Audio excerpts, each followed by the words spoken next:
Care, the case-based series. Today, our discussion is going to be based on the frequently asked session. And as usual, we have our panelists who are going to lead us through this session today. We have Dr. Amos Zakaria, an anesthesiologist from Mbeya Zonal Referral Hospital in Tanzania. We also have Dr. Kaino Mwemezi from AIC, QA International Hospital in Kenya. And we have our co-panelists, Dr. Musa Abel from the Muhimbili University of Health and Allied Science, and Dr. Peter Saria from CCBRT Hospital in Dar es Salaam, Tanzania. So a few of other housekeeping items. I just like to remind everyone that our programming is based on the foundation of love and respect. Please respond kindly and react if you disagree with something. Also, it is everyone's responsibility to keep this webinar a safe space. We will be using the chat function for question and answer at the bottom of the screen. Please send all questions to the chat box and feel free to introduce yourself. Please also turn on your video. Make sure that your webcam is positioned effectively to show your face if you're alone or to capture the whole group. If you have any IT issues, you can send a message through chat to Alana for assistance. And also remember that the session is being recorded and your attendance is a consent to be recorded. Please be mindful of infection prevention and control and try to limit the number of people joining from one gathering place and practice physical distancing. After those brief introductions, I would like to welcome Dr. Kaino, Dr. Amos, and the panelists to please lead us through our session today.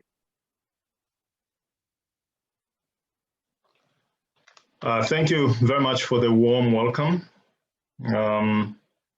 Again, apologies for a little late start here. Some of us are clinically active, like you can see Dr. Amos in scrubs. I'm trying to find a way to share my screen here. Share screen, just right there. And I'm supposed to share one of these screens here. Just one moment. I'm finding my way to share a screen. Okay, I think it's this one.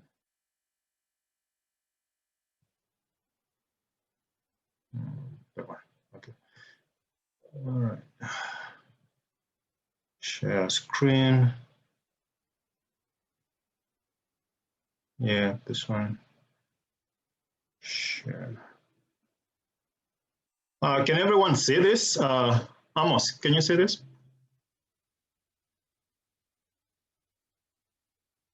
Amos, your microphone is muted. I cannot hear you. Can you unmute? Yes, please. We can see. Yes. You can see the shared screen, Oxygen and Critical Care, Part 4, Frequently Asked Questions. Correct. Okay, thank you so much. So I would like to invite everyone to today's session, Part 4 of Oxygen and Critical Care, which will be about frequently asked questions. Now, this presentation is divided into several sections, and each section has objectives that we're going to cover today through questions.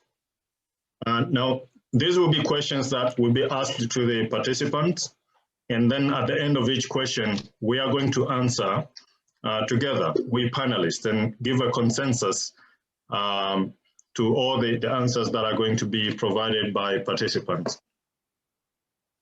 So we kindly ask you to put your answers in the chat box. As usual, we will look at them and we will discuss whether they are correct or not correct, or which will be the most correct. And we'll have a short discussion after each question, and then we'll proceed to the next. There will be some questions that will have multiple choice answers, and we will give about 1 minute to receive answers from you guys, and then we will discuss what will be the most correct answer. So like I said, this session of frequently asked questions is divided into subsections, and each section has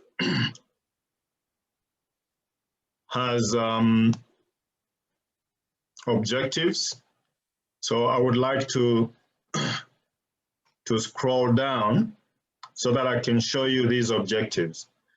So the first, so these are the basics of oxygen therapy. And the first objective is, the first session is about these objectives here. So indications of oxygen therapy, contraindications of oxygen therapy, definitions, signs and symptoms, and causes. So you see this orange box here contains the objectives for the first section of this session. And then it will move down to, so we have questions for the first section with those objectives. And then we will move to the next section, which will have its own objectives. So without going any further, showing you all the sections with the objectives, I think we should just start with the first section of the session to cover these objectives here. This is the very first one: indications, contraindications, definitions, signs and symptoms, and causes. So after here, we're going to see questions which are related to these objectives. All right. So let's, without further delays, Amos, do we have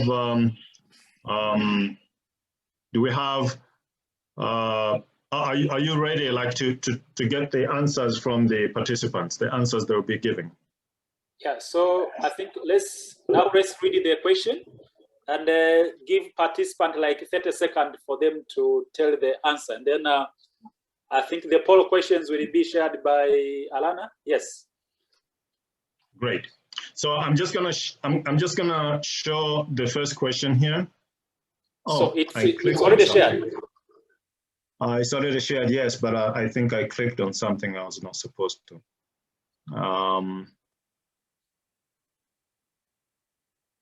Okay. So there are people are already answering. So we have to wait for 30 seconds, and then we shall have the overall answers. All right.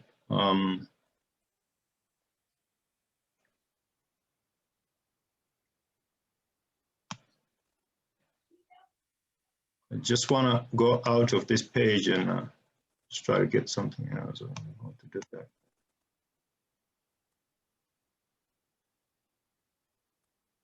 Oh, wow.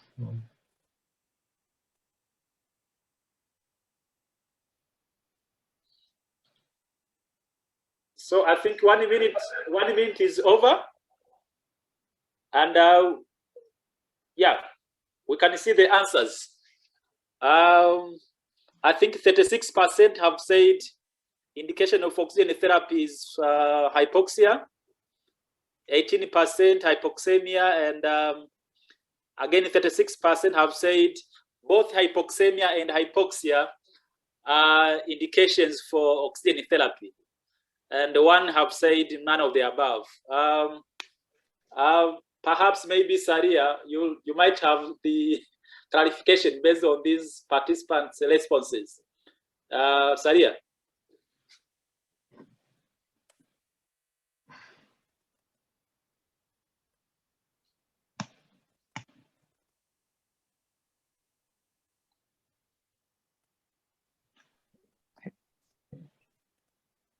Hello, Dr. Kaino and Dr. Amos. I just want to give a brief reminder if we can use Swahili to capture a lot more for our participants today, so we can combine Swahili and English.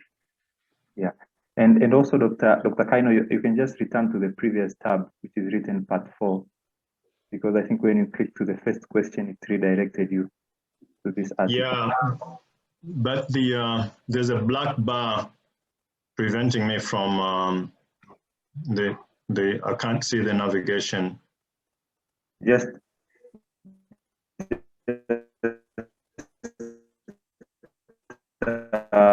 click on the bar and then bring it down, and then click on the part 4 tab. Okay. Oh, the bar can move.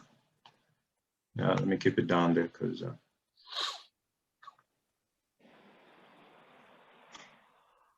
Like that, right? Yes. Yeah. Okay, thanks.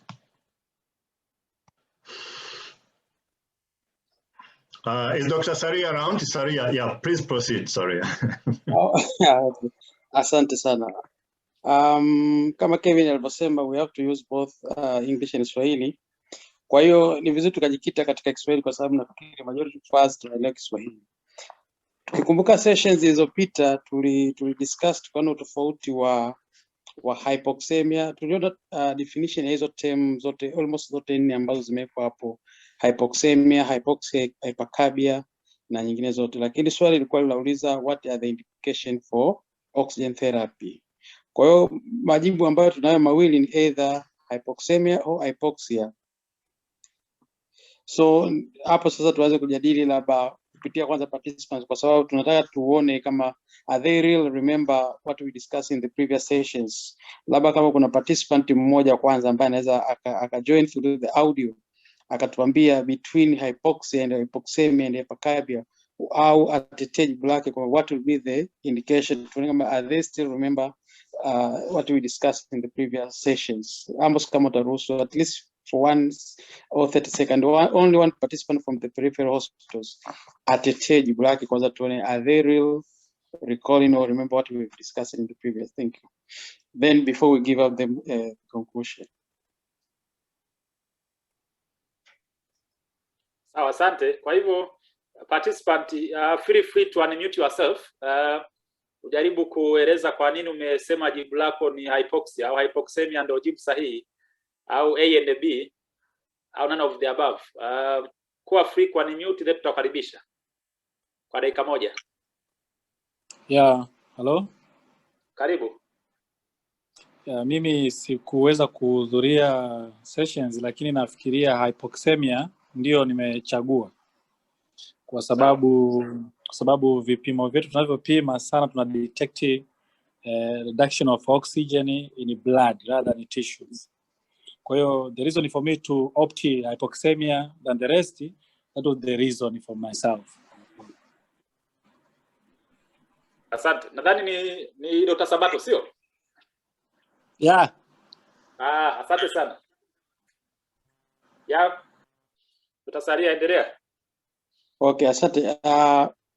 Yes, kwa maelezo yake anaweza akawa yuko sahihi kwamba kama tunataka ile objective indication ya oxygen therapy ni pale ambapo tutakuwa tunaweza tukafanya AVG tukapata au blood gas analysis tukapata the partial pressure of oxygen in the blood.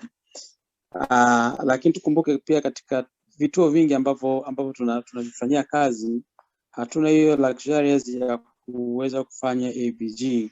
Kwa hiyo most of the time tunakuta tuna rely sana kwenye tissue oxygenation ambayo tunaipima kwa kutumia pulse oximeter ambayo inatupa hypoxia. Kwa hiyo hypoxia could be one of the kwa moja hapo ya jibu ambalo ni sahihi zaidi, kwamba based on the fact that kwamba tunapima zaidi, hatuna hizo AVG machine ambazo zinaweza zikatupa a real picture ya partial pressure of oxygen in the body. Wengi wote tumeza pulse oximeter, kwa hiyo tunaangalia hypoxia. Kwa hiyo hypoxia could be one of the answer kwamba is one of the indication of oxygen therapy, lakini haimaanishi hypoxemia kwamba sio jibu. Lakini tukumbuke kwa nini tunampa mgonjwa oxygen? Kwa sababu tunataka tissue perfusion. Katika level ya tissue, kama tissue inapata oxygen kutosha, ina maana even kama kwenye blood kuna low oxygen tension, lakini the tissue can even the small amount of oxygen in the blood ikawa well perfused, kunaweza kusiwe na indication kubwa ya oxygen. Lakini when the patient is desaturating hypoxic with saturation less than that amount about to discuss later, that could be the indication for oxygen therapy. Amos, sio kama nimeeleza vizuri, kama kuna mchango zaidi. Asante. Nadhani both hypoxemia na hypoxia ni indication ya oxygen therapy, na iseguru kwamba wengi wamesema hypercarbia sio, kwa sababu if a patient ana hypercarbia na maana ana high CO2, kwa hivyo we need to vent them out. So kama ana hypercarbia, then therapy is just to ventilate and get the carbon dioxide out.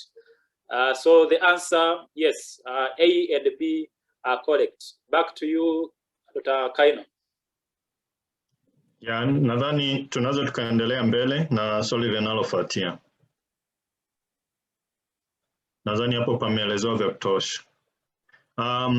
Ukienda kwenye hii material ambayo tayari nadhani kila mtu anayo, unaweza ukaklik tu hapa ikakupeleka kwenye article ambayo inaelezea zaidi kuhusiana na hili swala kwa ujumla wake, ili uweze kuelewa zaidi kama kuna kitu ulikuwa hujaelewa. Lakini kama ilivyodiskasiwa, hypoxemia ni uhaba wa oxygen kwenye damu na hypoxia ni uhaba wa oxygen kwenye tissues, na kinachopeleka oxygen kwenye tissues ni damu. Kwa hiyo inapokuwa chache kwenye damu ni kwamba na huko kwenye tissues nako itakuwa chache. Sawa? Hii hypercarbia ni wingi wa oxygen wa carbon dioxide. Kwa hiyo sio indication ya oxygen therapy. Lakini unatakiwa umventilate mtu, hata ukimventilate tu air ili uweze kuitoa hiyo carbon dioxide kutoka kwenye lungs na damu. Tuende kwenye swali la pili ambalo ni hili hapa. Hivi nikiweka hivi kasa na huko inaonekana Amos? Ndio kabisa. Okay. So tuko kwenye swali la pili hapa. Inasema discuss, are there contraindications to oxygen therapy?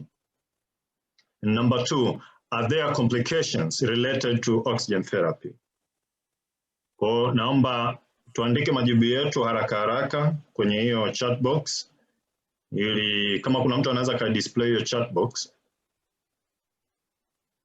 ili tuweze kuyajibu hayo, tuweze kupokea majibu yenu na kuyadiscuss ili kuondoa walakini wowote.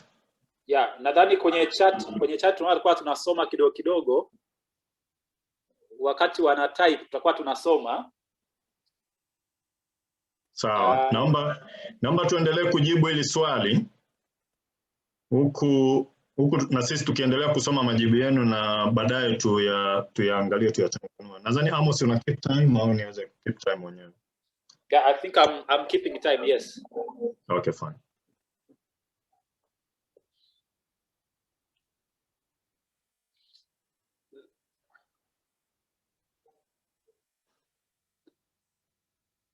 Okay, so naona generally people are typing slowly, but tunaweza kusema mmoja anasema it can cause dryness in the airway, na maana complication labda hiyo.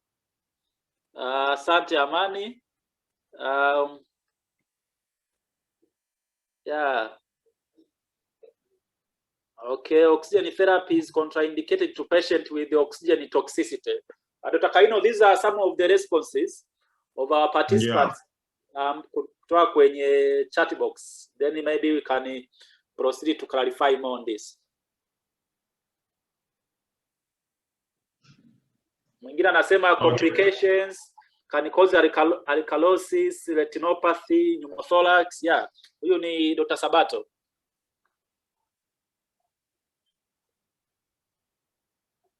Okay. Na muda umeisha wa kutoa majibu. Yes.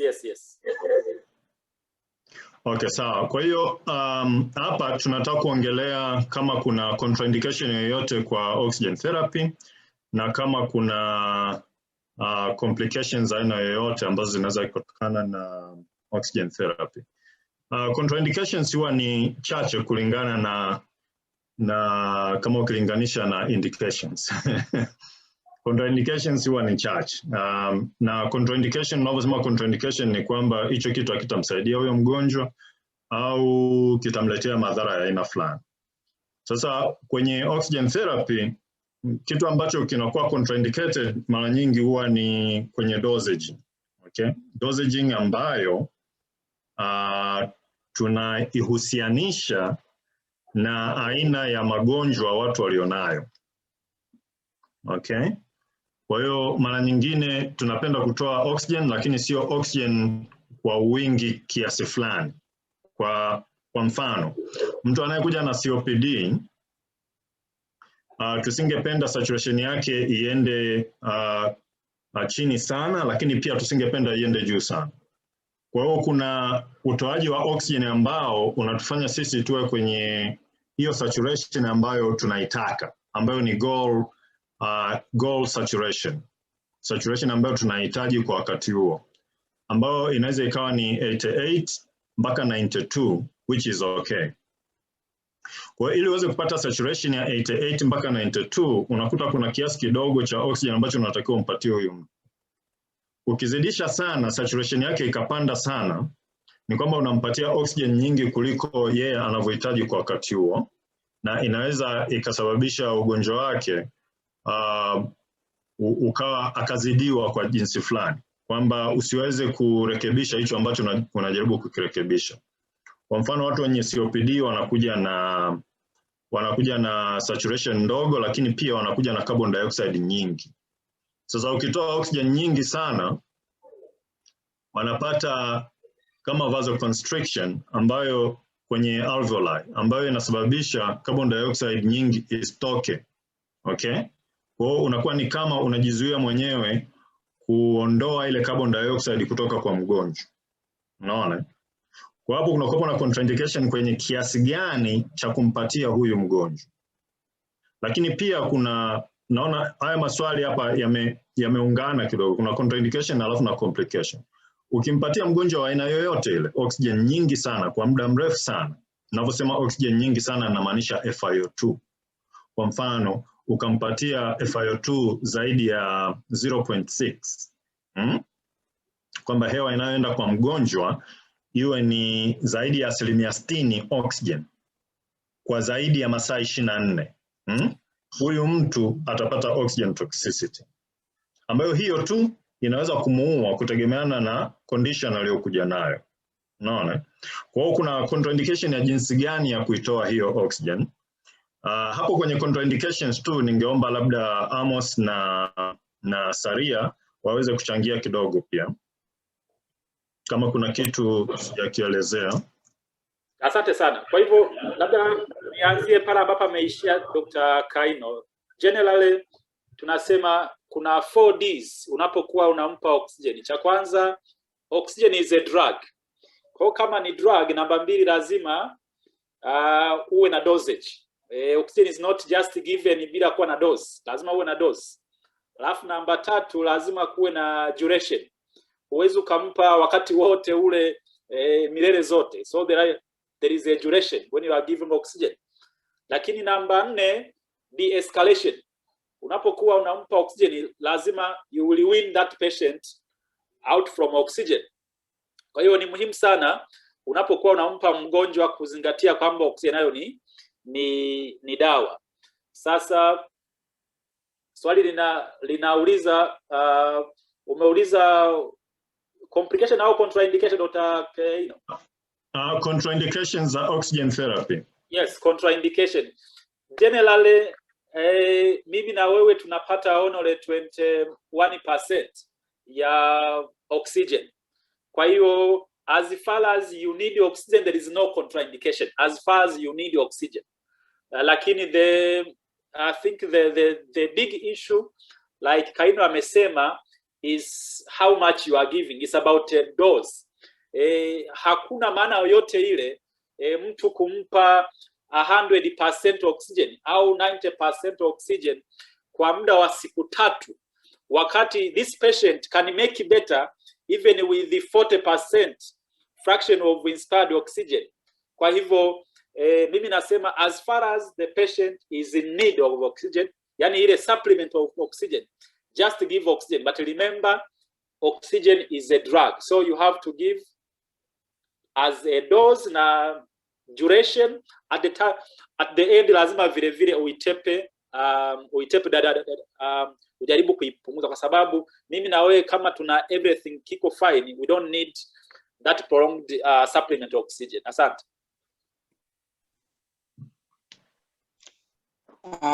Mimi nafikiria na Dr. Kaino ameelezea vizuri, tusipoteze muda, nafikiri kila kitu kiko well covered. Labda kama Dr. Abel naye kama ana kitu cha kuongeza. Nadhani Abel hajajoin, lakini naomba kuna mtu ameuliza kwenye Amos, Abel upo? Nipo brother. Nadhani Kaino amemaliza kila kitu kama alivyosema. Salia, tuendelee na ninayofuata. Basi okay. Basi naomba Dr. Kaino, kuna swali kwenye chat box. Ndio. Why some patient when we give oxygen they never increase even if air entry is clear in both lungs? Labda Dr. Abel tusaidie hilo, na what are the complications later to this patient? Ameuliza kwa nini when some patient we give oxygen but they never increase their SpO2. Dr. Abel labda tusaidie. Okay. Hili swali limenifanya nifurahi kidogo kwa sababu era ya corona imetufanya tujifunze vitu vingi ambavyo tulikuwa tukivijua kwa kukariri. Kwa mfano, enzi hizo ukiniletea mgonjwa na saturation ya 92 na hisi kama mgonjwa anahitaji oksijeni sana na anatakiwa nisukume oksijeni.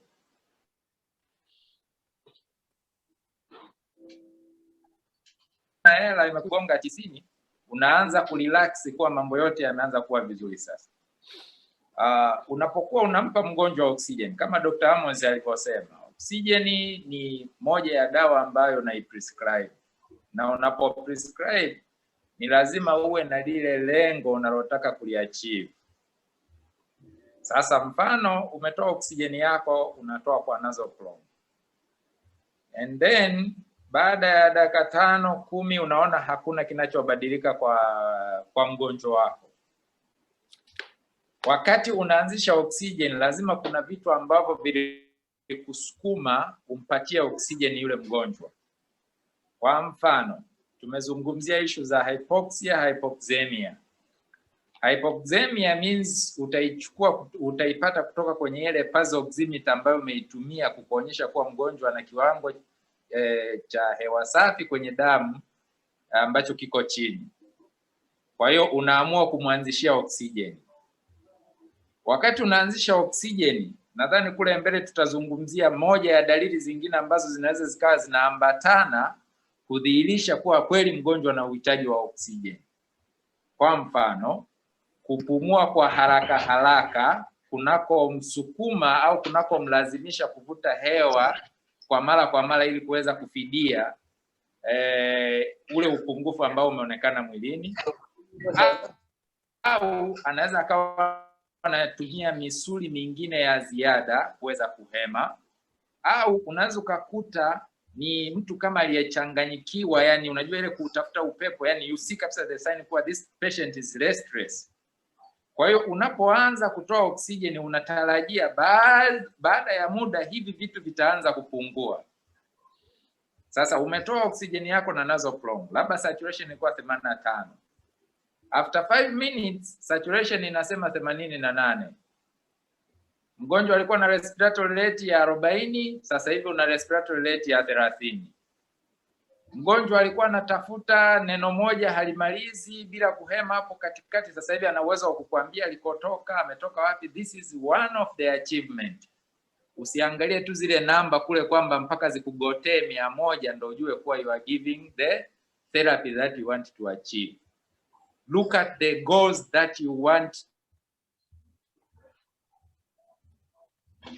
to tackle. Hiyo ni eneo la kwanza. Eneo la pili, unapoona kuwa kila ambacho unataka kukipata haukipati sawa sawa na unavyotarajia.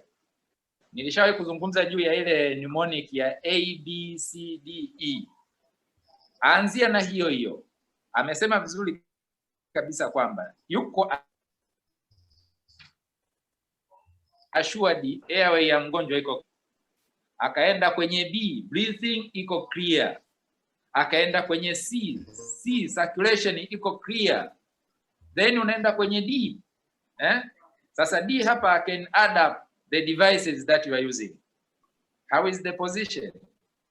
Je, tunajua kwa kuna vitu vinaweza vikainterfere pulse oximeter isikupe majibu nayo yatarajia. Umevirule out. Likely you are in a cold environment, mgonjwa ana shiver.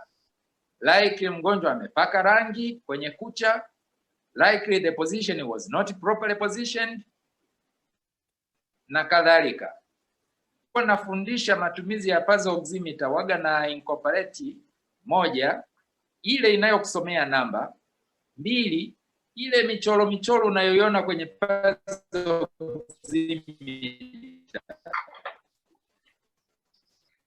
Nasema kabla hujafikia conclusion, lazima hivi vyote viwianishe kwenye oksijeni, japokuwa oksijeni unaomba mgonjwa. Kwa mfano kama ulikuwa na nasoprom, you have to escalate, bring another device that will give more flow to the patient. Nasoprom umeona haikusaidii, pandisha, nenda kwenye maski. Dr. Abel, give it time. Dr. Abel. Yes. Yeah, I think you must you are really going very nicely. Baadhi ya point ziko mbele tutazizungumzia. Okay. Ya, lakini nadhani aliyeuliza swali nadhani mpaka hapo tutakuwa tumejaribu kukava vitu vya muhimu. I think because of time then tutaka please lead us to the next section. Okay, next question, right? Not next session. Yeah, sure. Okay, so hili ni swali linalofuata hapa. Kuna what is the difference between hypoxemia and hypoxia? Ni kama linajirudia kutoka hapo juu, kama ninaweza kuscroll back.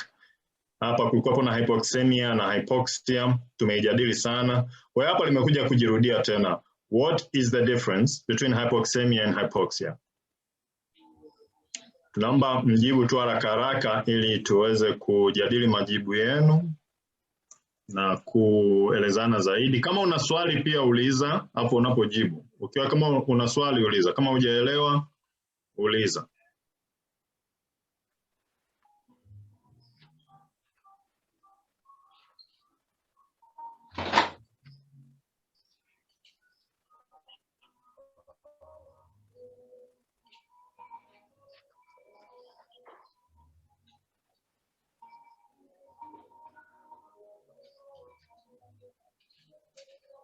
Okay, labda kuna swali ambalo limetoka kwa Pierre is asking, is there a limitation for fraction of inspiratory oxygen administration to a patient with the, I think not OCPD, maybe he meant COPD. So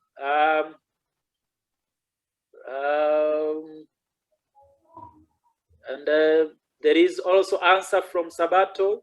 Hypoxia is tissue hypoxemia. Hypoxemia is low blood oxygen perfusion, while hypoxia is low tissue oxygen perfusion. Okay.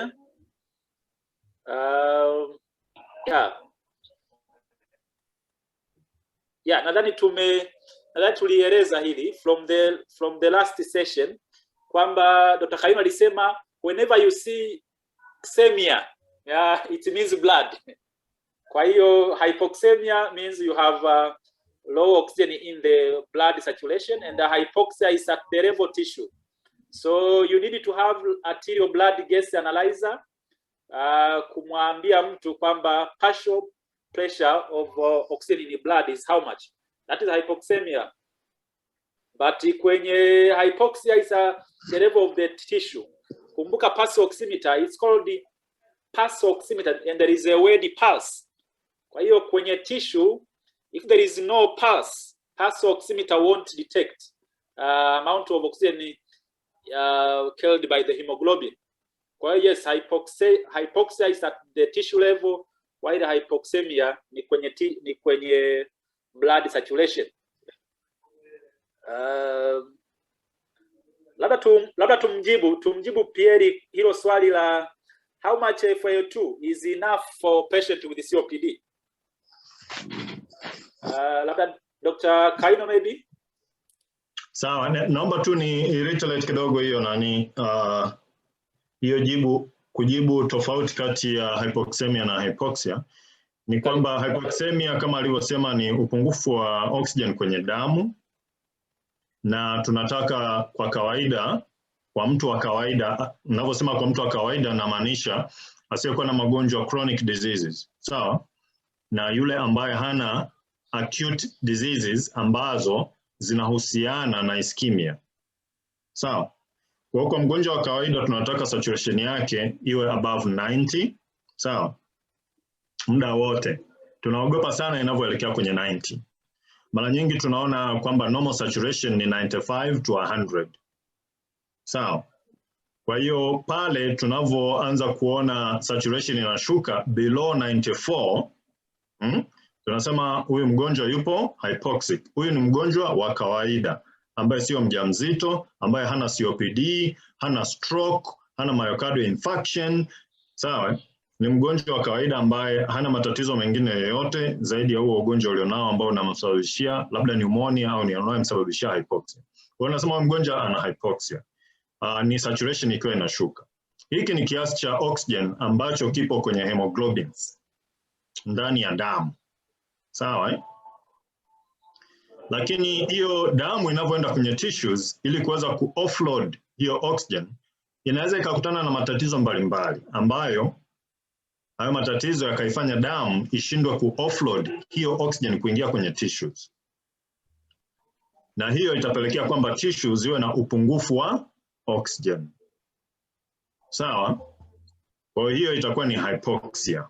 Itakuwa ni hypoxia.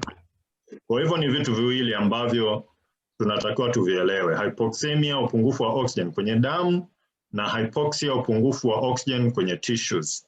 Mara nyingine unaweza ukawa na kiasi cha kawaida cha oxygen kwenye damu, lakini kutokana na matatizo fulani yaliyopo kwenye tissues, ukashindwa ku-offload ile oxygen iende kwenye tissues. Kwa hiyo ukawa na hypoxia. Hauna hypoxemia, lakini ukawa na hypoxia. Lakini mara nyingi sana hypoxia, maana yake upungufu wa oxygen kwenye tissues, utasababishwa na hypoxemia, maana yake upungufu wa oxygen kwenye damu.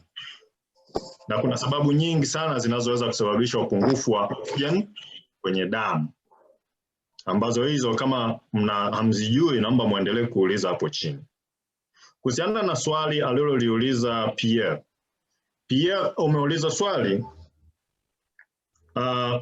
ni target or goal saturation range ya goal saturation ya nini? Ya mgonjwa mwenye COPD.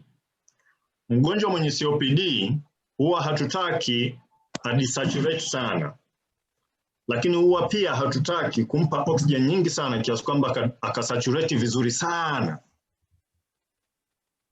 kwa sababu range, nikupe range ni 88 mpaka 92. Kwa mgonjwa kama una uhakika kwamba ana COPD na amekuja kulazwa kwa sababu ya COPD, okay, au ana COPD umemlaza na anesthesia, sasa unataka kumuamsha, unataka kumuamsha, hautaki umpatie 100% oxygen, ile tunawekaga 6 liters per minute au 10 liters per minute ku flush down kwenye nani.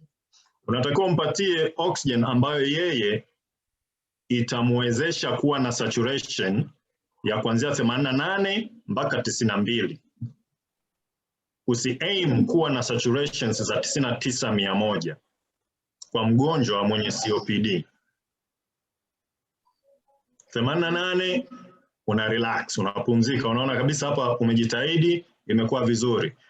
Ukiongeza sana inaenda mpaka 92, uko poa kabisa, usio na wasiwasi kwa mtu wa design hiyo, kwa sababu wao wamezoea kuwa na saturations za aina hiyo. Okay? Lakini pia kuna watu wenye magonjwa mengine ambao watu wazee sana, wana afya zao tu ni wazee, wana afya zao, unakuta saturation zao waga haziendi mara nyingi above 90. Yeah. Akiwa kwenye room air. Kwa hiyo usi struggle sana kumfanya akawa na 99, kwa sababu inaweza ikamfanya akapumua kidogo zaidi, au akafanya nini? Akapata vasoconstriction ambayo ikamsababishia matatizo mengine. Kwa hiyo kama ulikuwa unahitaji kujua range ni 88 mpaka 92.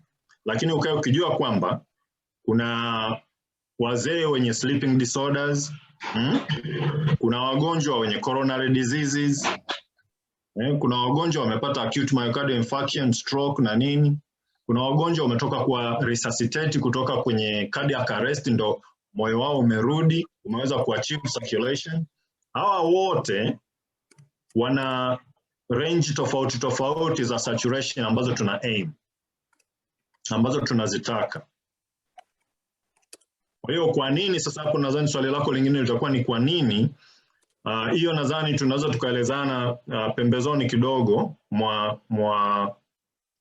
kama Amos ataturuhusu labda tuelezane hapa, au kama hata turuhusu kutegemeana na muda tulionao, basi tunaweza tukaelezana pembezoni kidogo. Lakini mgonjwa mwenye COPD range ni 88 mpaka 92.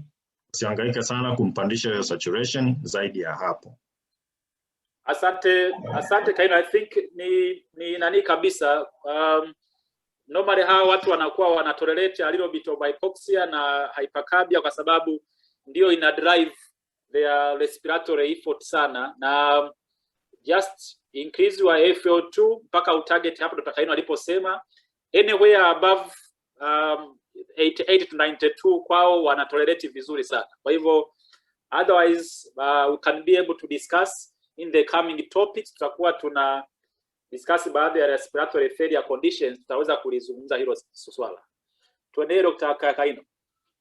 Okay, tunaenda kwa swali linalofuata ambalo ni na mara nyingi mjue kwamba hapa tunavyojadili oxygen therapy ni kwa yule mgonjwa wa kawaida ambaye amekuja tu na respiratory issues, lakini sio kwamba ana respiratory issues alafu pia ana stroke na myocardial infarction na failing kidneys na yuko pregnant as well.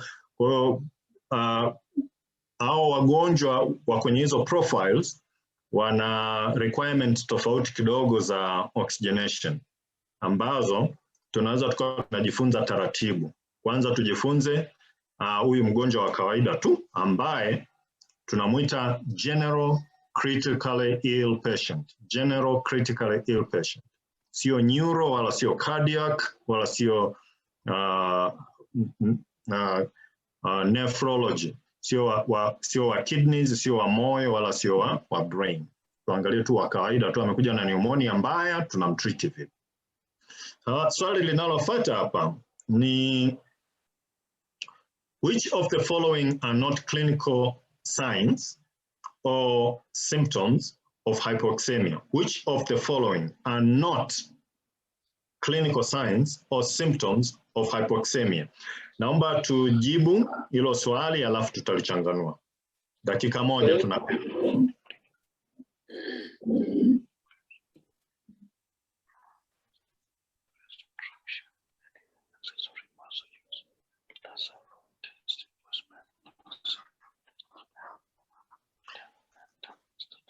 Kuna mtu microphone yake iko on na ananong'onezana na mwenzie. Usije ukatuambia siri zako aise. Tusije tukasikia siri zako, hebu mute microphone.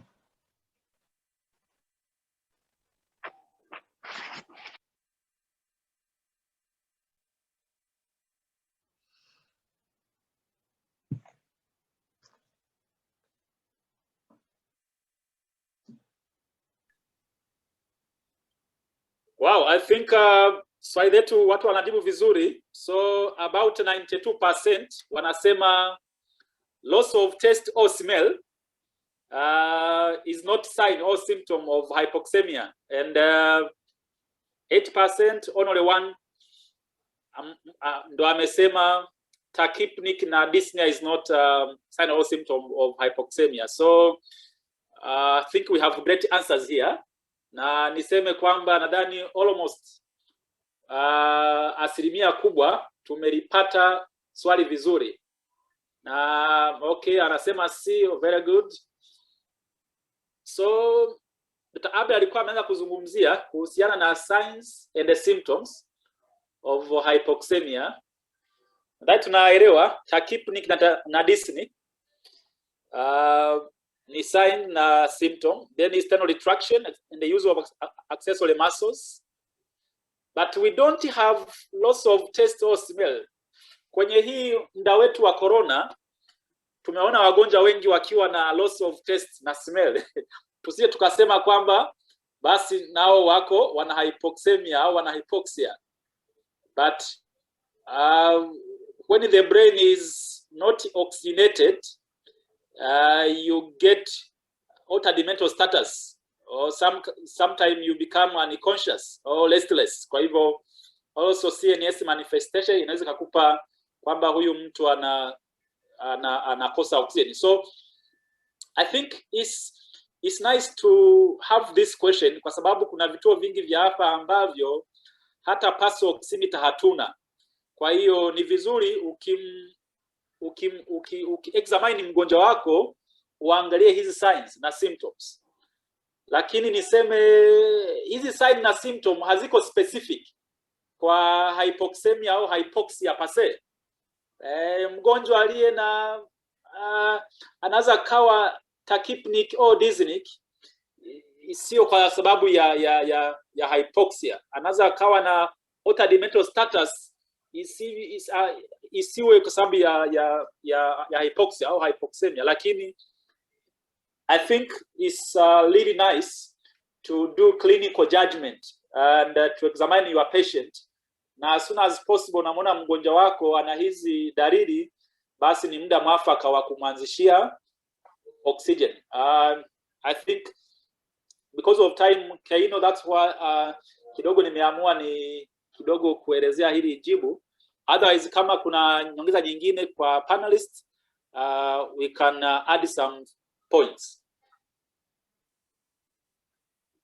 Sawa, kwa hiyo nadhani hiyo ni naendelea kusisitiza, ukiklik kwenye hili boxi, kama una hii material, ukiklik kwenye hii boxi, litakupeleka kwenye material nzuri sana ambayo inaelezea signs and symptoms zote za hypoxia na hypoxemia. Kama hiyo, kuna restlessness, kuna anxiety, kuna tachypnea, kuna tachycardia, accessory muscles, upright position ya mgonjwa, unakuta amekaa kwenye ile comfortable position ambayo yeye anajiona kwamba ndo optimal anapumua hapo, inability to speak full sentence, na zinatofautiana kwa watu wazima na watoto. Watoto unakuta tu yuko weak, anakuwa na weak cry, anakuwa na lethargy, anakuwa na grunting with an inability to feed, wanakuwa wana tachypnea, wana wheezing, tracheal tag, retractions, nasal flaring, subcostal indrawing, so wanakuwa na head bobbing, wanakuwa, kwa utazikuta hizi zote, wanakuwa na cyanosis na pallor sometimes. Kwa utazikuta hizi zote kwenye hiyo article ambazo zinakuelezea mtoto atafanana vipi na mtu mzima atafanana vipi pale anapokuwa na hypoxia. Mara nyingine unazipata hizi hata kabla uja nani. Yani ukimwona tu mgonjwa unakuwa unajua kwamba huyu ana hypoxia na unamsaidia kumpatia oxygen, lakini loss of taste or smell haipo kwenye hizo dalili. Sawa, ngoja basi tuendelee mbele. Kwenye haya maboksi yote unaona hapa pameandikwa click. Ukiklik tu inakupeleka kwenye material inayoelezea hilo swali. So swali linalofuata ni what causes hypoxemia and what causes hypoxia? Kwa hiyo naomba tuandike majibu kwenye hiyo chat box. Vitu gani vinasababisha hypoxemia na vitu gani vinasababisha hypoxia? Okay, nadhani dakika moja participant inatutosha. Just answer anyhow unavyojua kuhusiana na vinavyosababisha hypoxia na hypoxemia.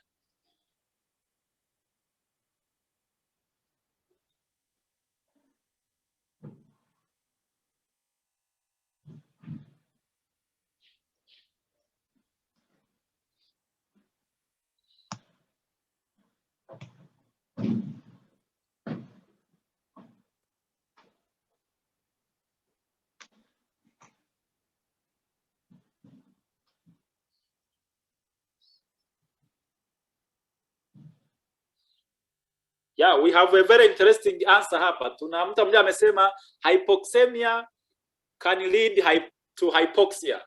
Okay?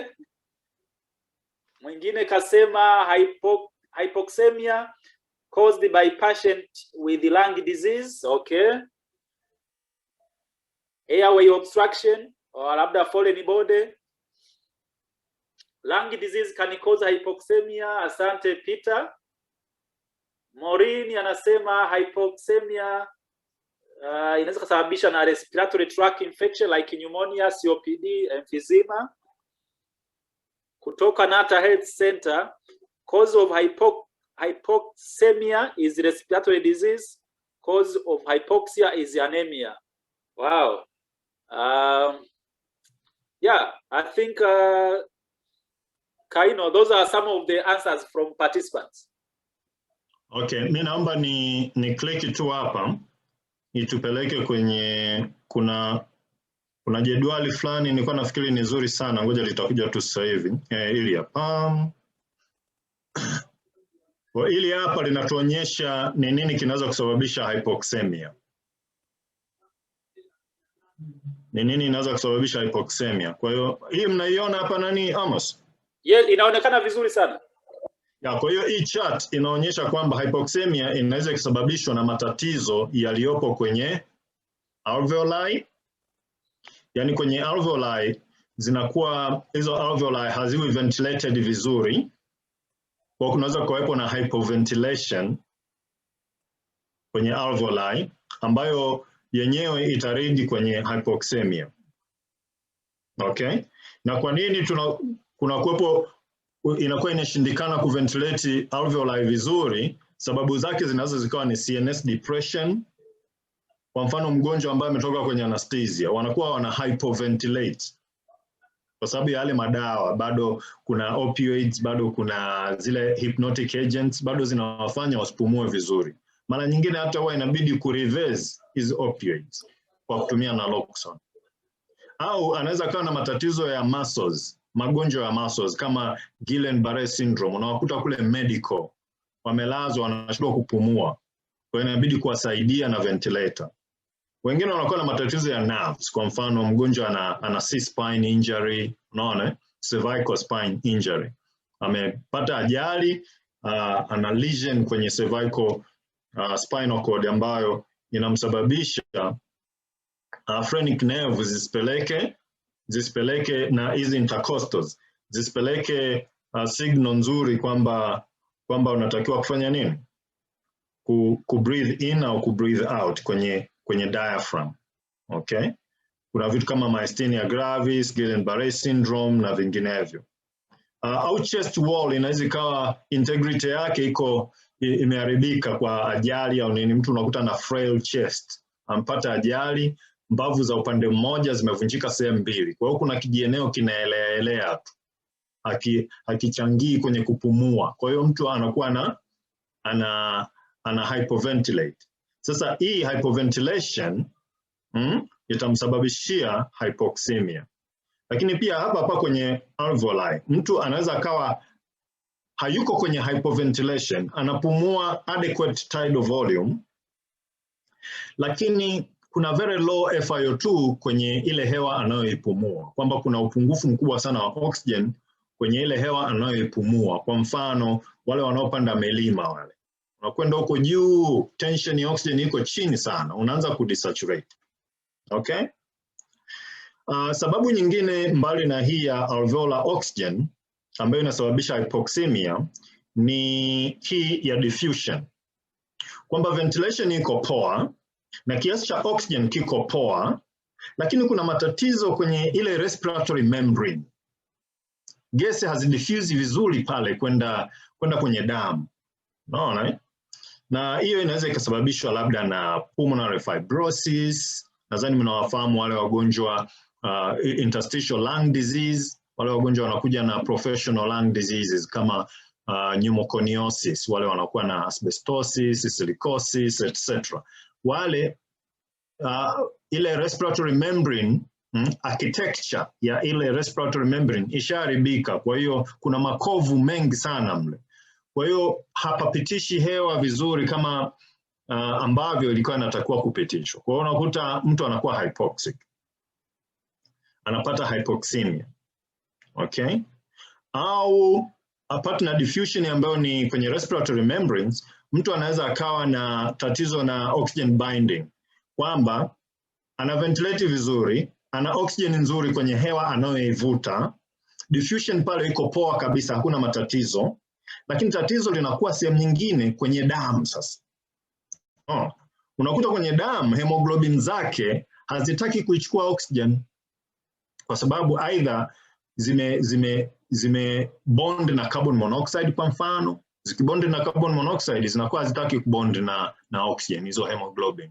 Kwa oxygen inakuwa haina sehemu ya kukaa, kwa hiyo haibebwi kupeleka popote. Kwa hiyo damu inakuwa na upungufu wa oxygen. Lakini pia unaweza kukuta hemoglobin zimeichukua hii oxygen, kwamba ventilation iko poa, kiasi cha oxygen kwenye hewa anayoivuta kiko poa, diffusion pale iko poa, kwa hiyo hewa inavuka kutoka kwenye alveolus kwenda kwenye damu. Kwenye damu kuna hemoglobin nzima, oxygen ina bind vizuri pale, lakini unakuta kuna matatizo ya VQ. VQ maana yake ni ventilation perfusion. Yaani mara nyingine kwenye alveoli unaweza ukaiventilate alveoli, lakini hakuna damu inayokuja kwenye ile alveoli. Kwa damu inakuwa hypoxemic. Au unakuta kuna damu inakuja lakini hakuna ventilation kwenye hiyo alveolus. Kwa hiyo na hilo nalo linaishia kufanya kwamba ile damu kidogo ambayo inakuja pale inakuwa haina nini? Oxygen ya kutosha, inakuwa hypoxemic. Kwa VQ kuna VQ mismatch na kuna VQ ambayo inasababishwa na shunt. Shunt maana yake damu inakuja lakini hakuna ventilation pale. Kwa damu inapita tu vile vile, inakuja venous, inatoka ikiwa venous kwa sababu hapajakuwa na ventilation. Na hii inasababishwa na vitu kama pneumonia. Unakuta alveoli imejaa maji, kwa hiyo hewa haifiki pale. Kwa damu inayokuja pale kuchukua oxygen, inakuta alveolus imejaa maji tu, haina oxygen. Kwa ile damu inapita tu, inaenda upande wa pili, inaenda kuzunguka tena mwilini, inakuja tena baadaye kurudi kule. Unaona? Kwa hiyo kuna vitu kama hivi ambavyo nadhani inasaidia kujua. Kwa hiyo kuna sababu 1, 2, 3, 4, 5 ambazo zinaweza kusababisha hypoxemia. Na kukiwa tu na hypoxemia, of course lazima kutakuwa na hypoxia, kwa sababu oxygen haiendi kwenye tissues, kwa sababu ni lazima iende kupitia damu, na kama haipo kwenye damu basi na kwenye tissues haitakuwepo. Amos, naomba conclude hapo. Asante sana. Nadhani hiyo link tumesha share. Kwa hivyo when you have that material unaweza ukaklik hapo ukajisomea vizuri. Kumbuka hypoxia ni kwenye level ya tissue, na sometime alivyosema Dr. Kaino, unaweza ukawa una enough kabisa oxygen kwenye blood, lakini tissue yako kwa sababu labda una vasoconstriction, iko ischemic, kwenye tissue fulani ya moyo, ukisikia watu wamepata myocardial infarction ni kwa sababu kwenye sehemu yao ya moyo haipati damu vizuri. Na lazima kukumbuka demand na supply. Kwa hivyo tissue ikiwa kwa mfano mtu ambaye sehemu iko septic, iko hypermetabolic, inakuwa inatumia sana oksijeni. Kwa hivyo unakuta hiyo sehemu hata ukichukua damu kaangalia lactic acid, unakuta basi lactic acid ziko juu sana. Kwa hivyo wakati wote ni kweli hypoxemia inaweza kusababisha hypoxia, ila ziko condition chache ambazo hypoxemia unaweza kawa na oxygen nzuri kwenye damu, bado tissue yako fulani sehemu fulani isipate oxygen. Ninawashauri kwamba tukliki hiyo tujisomee kwa vizuri ili tuweze kupata ufahamu sahihi. Nadhani lingine lilikuwa hilo ambalo linaendelea, normal range of oxygen saturation. Dr. Kaino ameshazungumza vizuri sana. Normal range hapo kidogo Amos, samahani kwa kukuingilia. Hapo kidogo kwenye kuwa na normal levels za oxygen kwenye damu lakini bado unakuwa na hypoxia. Yes. Sababu zinakuwa ndo kama hizo ulizozielezea kwamba unakuta oxygen inatosha tu kwenye damu, lakini kwenye moyo kuna mshipa umeziba.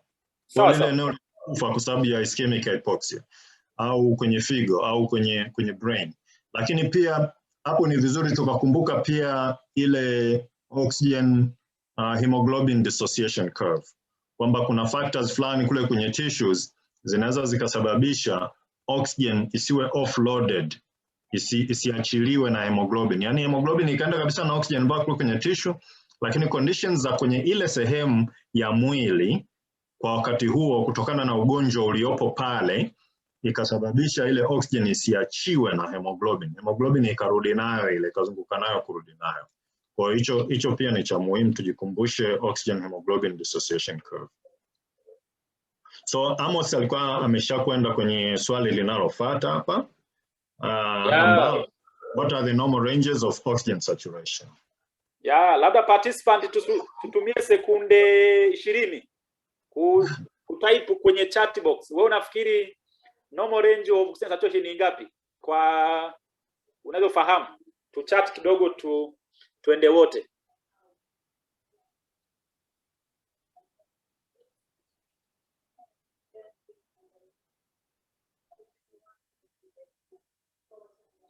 Ah, 95 Maureen. Okay. Asante.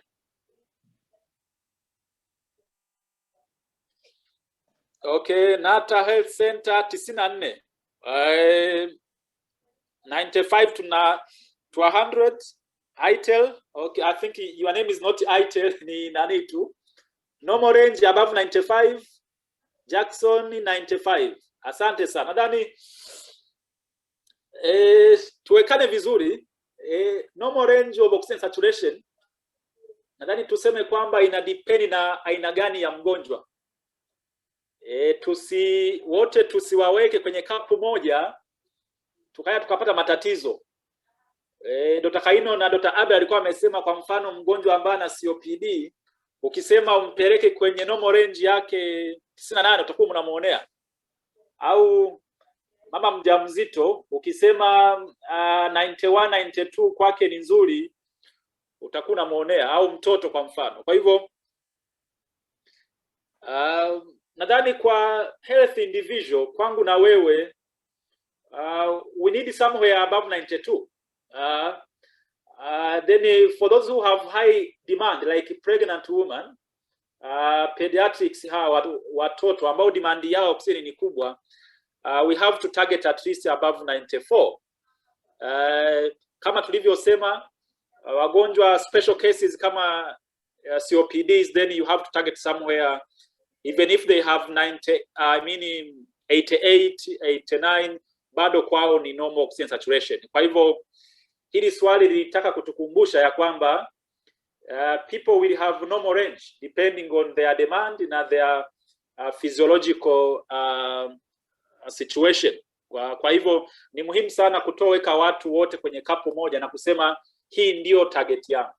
Labda kama panelist, kama mnajibu, mnaweza mkaongezea. Dr. Saria, tujakusikia kwa muda mrefu. Asante Amos, ni kweli hujanisikia kwa muda mrefu, kidogo tunakuwa na majukumu hapa na pale, lakini kama ulivyosema kwamba range ya oxygen saturation inategemea na aina ya mgonjwa ulionaye na pia aina ya, of course ni aina ya mgonjwa ulionaye. Kwa health individual, ukisoma literature nyingi unakuta wanasema above 95 to 100, since is the range, kwamba between 95 and 100, na ndo majibu ambayo watu wengi wameajibu hapo. Lakini literature nyingine zinaungana mkono na wewe kama ulivyosema, anything above 92 kwa mtu ambaye ni health individual is okay. Lakini unapozungumzia wagonjwa ambao wana other condition of physiological issues like pregnant women, their demand iko juu. Kwa hiyo ukitarget above 92 itakuwa kwa sio sahihi. Unabidi aim katika lengo la juu au katika value ya juu. The same apply kwa wagonjwa wale ambao wana COPD. Kwa wagonjwa ambao wana COPD, wao waga wana kile kitu tunaita hypoxic drive, kwamba wao wanategemea hypoxia ili kuweza kustimulate ile respiratory center yao. Kwa hiyo the more unapompa oxygen nyingi, ukiwa unataka afike 98, 99, ni sasa na kudepress au kusuppress ile respiratory center. Kwa mwisho siku mgonjwa anaweza akawesi zaidi, akaanza kuretain zaidi carbon dioxide. Somo la leo, lakini target kwa ambao for instance when COPD inakuwa ni 88 to 92 as the literature say. Kwa wamama wajawazito kama walivyosema, wanahitaji oxygen ya kutosha, kwa sababu kumbuka kuna mama na mtoto, kwa hiyo na demand ni kubwa. Kwa hiyo you need to aim higher as compared to non-pregnant women. Asante.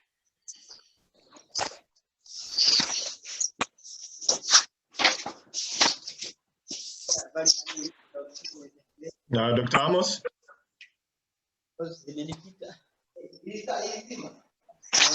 Haya, naona Amos kidogo amekamata. Amos yupo hapa. Hebu endelea.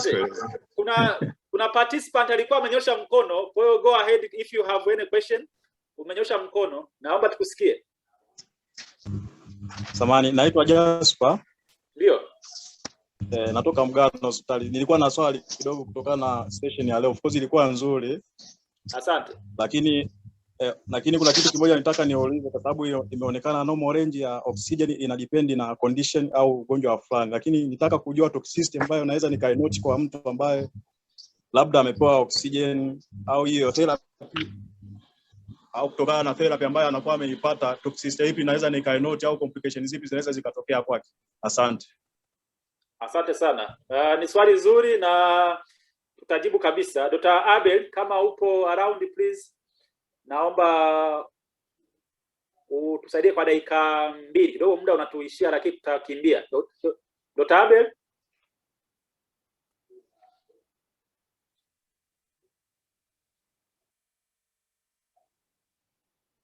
Dr. Abel, uko na sisi?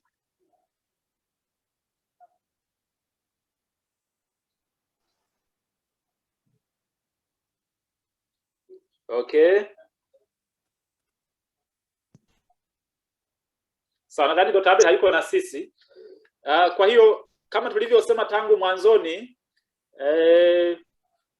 oxygen ni dawa na unaweza kusababisha madhara kama mgonjwa akipewa pasenti kubwa ya oxygen kwa muda mrefu.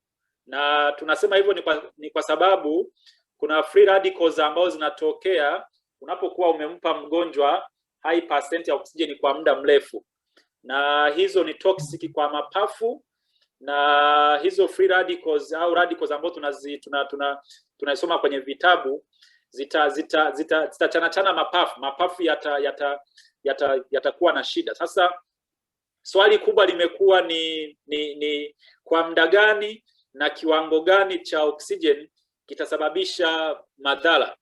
Niseme madhara yanategemea sana kwa muda gani huyo mtu umemweka kwa kiwango kikubwa cha oxygen. Mara nyingi ndani ya masaa 24 wapo baadhi ambao tumewaona wakiwa wanapata hiyo shida. Yaani ulianza mwanzoni unampa oxygen ana saturate 100%. Kila kitu kilikuwa iko vizuri, lakini next day unakuja unasikiliza mapafu huyaelewa. Sema mbona kama amekuwa ni makaratasi hivi. Kumbe huyu mgonjwa amekaa kwa oxygen kwa muda mrefu sana. Kwa hiyo ni muhimu sana tunapokuwa tuna target normal range ya oxygen, tusifurahie sana mgonjwa wangu ana saturate 100%. Ninampa oxygen mpaka unasema kwa kweli hapa leo mgonjwa wangu yuko vizuri, ni 100%. Oxygen as good as it may be inaweza ikawa lethal kwa mgonjwa, na especially wale wagonjwa ambao wamekuwa intubated.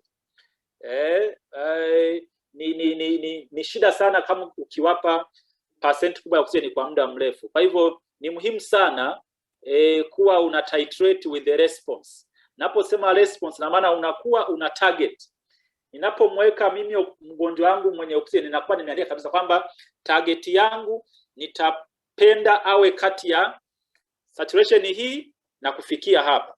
Kwa hiyo nikianza na FiO2 labda ya 30, ninakwenda juu na ninampa 40. kama FiO2 ya 40 inaweza ikamsaturatisha 94, kwa nini nimwendelee kumpampu?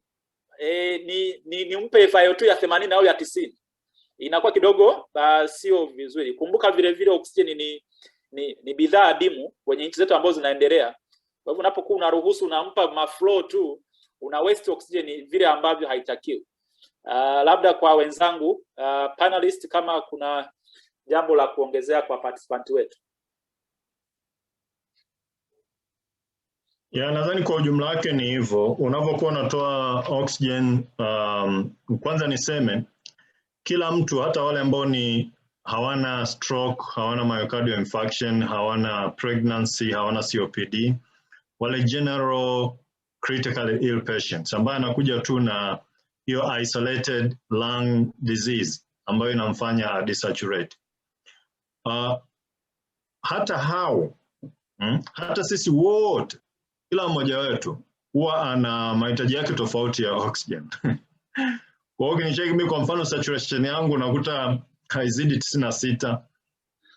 Wakati kuna mwingine iko 100, mwingine hata 94 haivuki, mwingine anajivutiaga masigara yake sijui uko haivuki zaidi ya 93, na ndo kawaida yake ndo iko hivyo. Kwa hiyo literature inasema unapofanya oxygen therapy, ingekuwa poa sana kama ungejua huyu mtu saturation yake waga iko vipi kikawaida kabisa, ili uweze kuitarget hiyo. Lakini kwa sababu hatuijui, sababu huyu ametukuta tu sisi hospitalini na tumjui na tuijui hiyo target saturation yake, basi ni vema tusiwe chini ya 92, tusiwe chini ya 92. Lakini sasa utakapompatia oxygen, kwa hiyo unakuta mgonjwa mwingine sasa kutegemeana na jinsi alivyokuja, unaweza akawa 92 hata bila kuhitaji oxygen yoyote, kwa hiyo anapata FiO2 ya 21. Mwingine ikabidi umuongezee oxygen kidogo, labda akawa FiO2 ya 35, mwingine ya 40, mwingine ya... Kwa hiyo unakuta mgonjwa mwingine hata ile ya 40 haimtoshi. Saturation bado iko 86. Unamwekea FiO2 ya 50 bado haimtoshi. Unamwekea FiO2 ya 60 bado haimtoshi. Ya 70, 80, 90, 100, unakuta ndo saturation imefika 92 pale. Sasa tunasema hivi, inabidi uangaikie vitu vingine ambavyo navyo huwa vina improve saturation.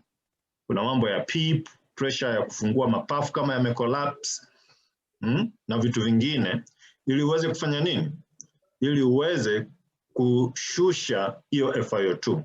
Kwa hiyo FiO2 ya 100 huwa tunaitoa wakati wa resuscitation, wakati wa hizo emergencies za airway, ni kama rescue plan fulani ambayo haitakiwi kukaa kwa muda mrefu sana. Kwa hiyo unaanza na 100, lakini immediately unaanza kuishusha ukiangalia FiO2 gani inamfaa huyo mgonjwa kufanya nini? Kusustain saturation ambayo ni target saturation kwake yeye, ambayo kwa general population ni 92. Sawa? Lakini endapo itakulazimu uendelee kuwa na FiO2 zaidi ya 60, ukae ukijua kwamba huyo mgonjwa wako yuko at risk ya kupata oxygen toxicity. Sasa walikuwa unauliza oxygen toxicity ina manifest vipi? Inakuwa ni ngumu sana kujua. Hii ni moja ya vitu ambavyo unaweza ukavisababisha kwa mgonjwa akafariki, lakini hata usijue kwamba wewe ndio umesababisha. Kwa sababu inachoenda kukiharibu, kwanza kunatokea absorptive atelectasis kwenye mapafu yanaanza kufunga kwa sababu ya pure oxygen unayoitoa, lakini huwa yanaharibu kama alivyoelezea Amos, hizo oxidative radicals huwa zinaharibu retina, zinaharibu ubongo, zinaharibu figo, na pia huwa zinashusha immune response ya mtu. Kwa hiyo zinaharibu hadi immunological response ya mtu. Unakuta mtu ana sepsis afu bado unaiandamine immunity yake kwa kumpatia oxygen nyingi sana. Kwa hiyo ni vizuri ndo tunasema usi aim 95 100. We aim saturation ambayo unadhani itamfaa huyo mtu. 92 inatosha ili uweze kuwa kwenye FiO2 za chini. FiO2 chini ya 60 ndo tunataka ukae nayo at least kwa masaa 24. chini ya 60. Hiyo FiO2 zaidi ya 60 unakuwa umeongeza sana riski ya huyo mgonjwa kupata nini? Kupata oxygen toxicity. Kuna vitu vingine pia ambavyo vinaweza vikaongezea risk ya huyo mgonjwa kupata oxygen toxicity. Kuna madawa fulani vya wagonjwa wakiwa wanapata, kuna antibiotic fulani, kuna madawa fulani ya kansa ambayo huwa yamekaa kuharibu mapafu hivi. Sasa na wewe ukipeleka tena hiyo oxygen ya zaidi ya 60%, unakuta mapafu yanaharibika kirahisi zaidi. Lakini huko tusingependa tuelezee sana. Tunataka tu ujue kwamba FiO2 zaidi ya 60, mgonjwa anakuwa kwenye riski kubwa sana ya kupata oxygen toxicity. Asante. Nadhani kwa sababu ya muda tutaendelea labda kwenye nyingine objective, maana naonekana tumeshazungumza haya maswali mengine. Tuende kwenye objective nyingine, Dr. Kaino. Sawa, hapa kuna video ya oxygen hemoglobin dissociation curve kama nilivyokuwa nimeelezea kule juu kwamba hypoxemia inaweza isiwepo lakini mtu akawa na hypoxia. Kwa hiyo hapa utaangalia ni factors zipi huwa zinasababisha uptake ya oxygen isiwe nzuri kwenye lungs, na factors zipi huwa zinasababisha offloading ya oxygen isiwe nzuri kwenye tissues. Okay? Utaangalia tu baadaye wewe mwenyewe. Kwa hiyo sasa hizi tunaenda kwenye grupu la pili la objectives ambayo ni when to start oxygen, titrating oxygen up and down, pulse oximetry na duration ya oxygen therapy. Tunaanza na swali la kwanza ambalo ni multiple choice. Ili hapa naomba tulisome tu haraka ili tuweze kuweka ile polling okay, window. So kwa hiyo 30 seconds, participant jaribu kuchagua jibu sahihi. Which of the following situation should supplement oxygen therapy be started? So Arana, please, you can share the poll question chat. Au kwenye chat niandikie jibu lako sahihi ni lipi kati ya A, B, C, D. Well, if Alan is here, can we get the polling window, please, displayed on the, after they've read it, the question. Thank you.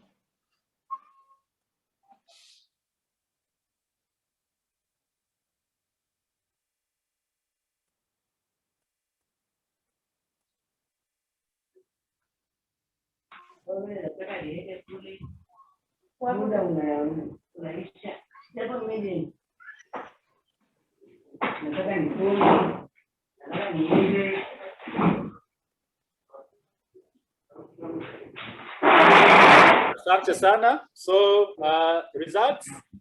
Wow. So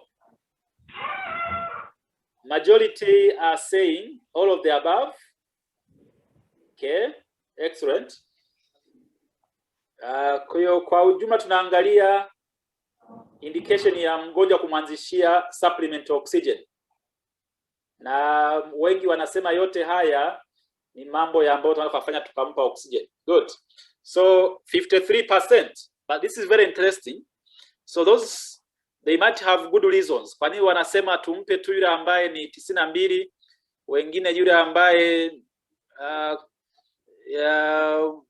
yuko na respiratory distress, lakini wengi wanasema ni all of the above. Kwa hivyo tumesema at a normal individual ambayo yuko fine, mimi na wewe, oxygen saturation of 92,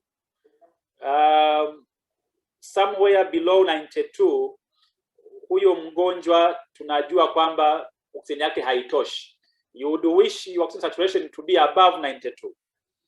Now remember, saturation 92 is corresponding to partial pressure of oxygen kwenye blood na 60 mm of mercury.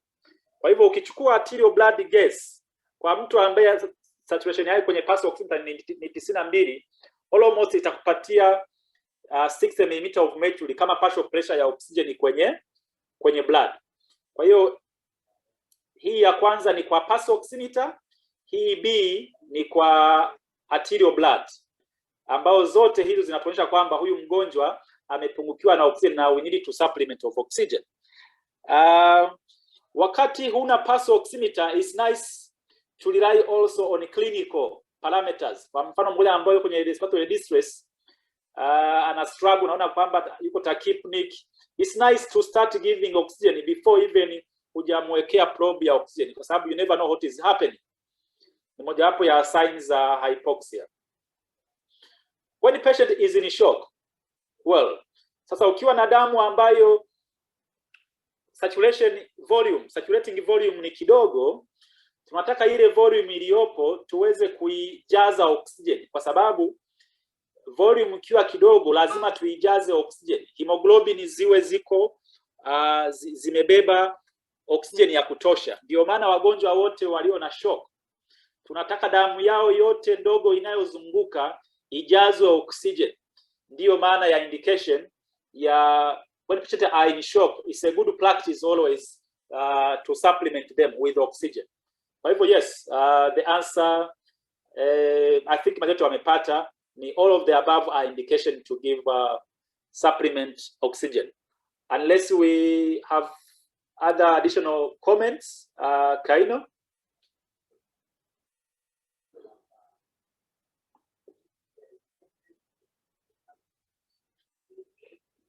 I'm sorry, I muted myself. No, not really. I don't have any further comment here. Okay, maybe so. Can you scroll down? Yeah, let me do that.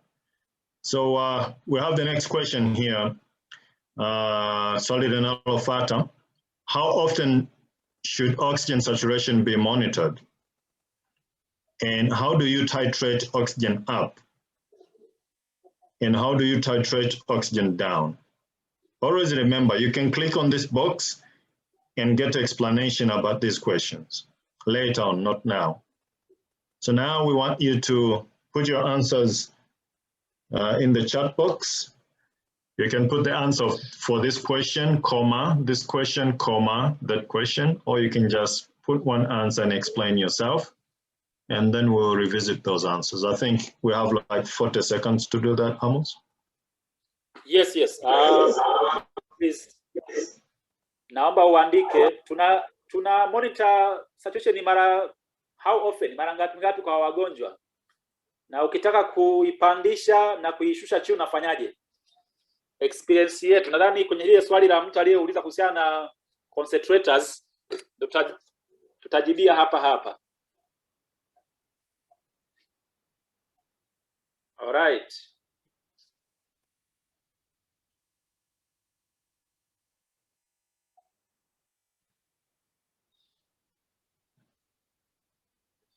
Please, can you type something? Okay.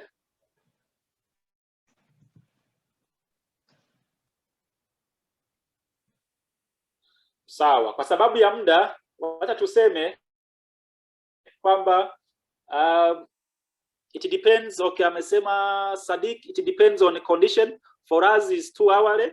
That's how we monitor oxygen saturation. Asante sana Sadiq. So Sadiq, I would agree with you. It depends on the condition of your patient. Kwa wale ambao wana HDU au ICU, mgonjwa akiwa critical, you do not need to record saturation after 2 hours or after 5 minutes. Ideally, we put them on the continuous oxygen saturation monitoring, kwa sababu wale wako very critical na wako HDU au wako ICU. So those patients who are critical, we put them on the continuous oxygen saturation monitoring kama una pulse oximeter. Lakini wagonjwa ambao wako maodini, kwa mfano, nadhani mara nyingi huwa tunapokwenda kuchukua vital nyingine, na hapo unaweza kaenda ukachukua saturation. Kwa mfano, wale wagonjwa ambao wako wodini na hawana any sign or symptoms za respiratory distress, sio lazima kwamba wawe kwenye continuous oxygen saturation monitoring, kwa sababu hawana vyote vile ambavyo vinakuogopesha. Kwa hivyo I would say it depends. How do you titrate oxygen up? Sasa hapa tulipata swali kutoka kwa participants kwamba many of our hospitals we have concentrators. Now how do we titrate oxygen up? I want to give, nimempa labda lita 2, hazikufanya kazi, na lita 5, lita ngapi haifanyi kazi. Now how do I titrate oxygen up kwa huyu mgonjwa nikiwa na oxygen concentrator? Sijui kama bado Dr. Abe tunaye au ametoka. Nilipenda, nadhani alitufundisha vizuri namna ya titrate up na titrate down. Dr. Abe, kama upo karibu.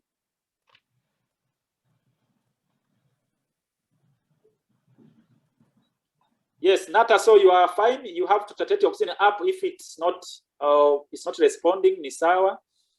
Dr. Abe, tuko pamoja?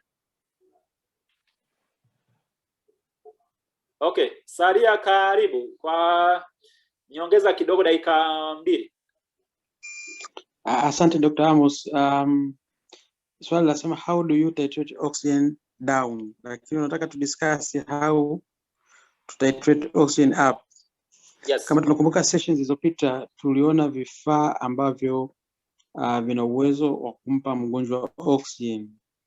Na vifaa hivyo tuliona kwamba tuna zile nasal plunge. Kama tunakumbuka tuliona kuna ile simple mask, tukaona kuna ile non-rebreather mask, na baadaye tukaona kuna high flow oxygen cannula, na pia kuna zile venturi mask. Sasa how to titrate up ina maana kwamba ni monitoring. Kama ulivyosema, we have to keep the patient in a continuous monitoring. Unaanza na zile cannula, tunajua kabisa flow ambayo tunatakiwa kutoa kwa nasal, kwa zile nasal cannula, kwamba it should not be above 3 to 5 liters per minute kwa zile nasal cannula. Unaangalia oxygen saturation yako haipandi, ina maana unaenda tena kwa kifaa kinachofuata ambazo ni zile simple mask. Ukiona tena oxygen yako haipandi, ina maana demand inazidi kuwa kubwa, na pia ina maana FiO2, fraction of inspired oxygen concentration inahitaji kuongezeka. Kwa ina maana utaenda kwenye vifaa vingine, ndio tunakuja zile nazo zile non-rebreather mask. Umeona tena bado hiyo haipandi, inabidi sasa tuende kwenye zile high flow oxygen therapy kama alivyosema Dr. Abel wakati ule. The same apply unapotaka kufanya titrate oxygen down. Umemweka mgonjwa umefika mpaka kwenye let's say non-rebreather mask.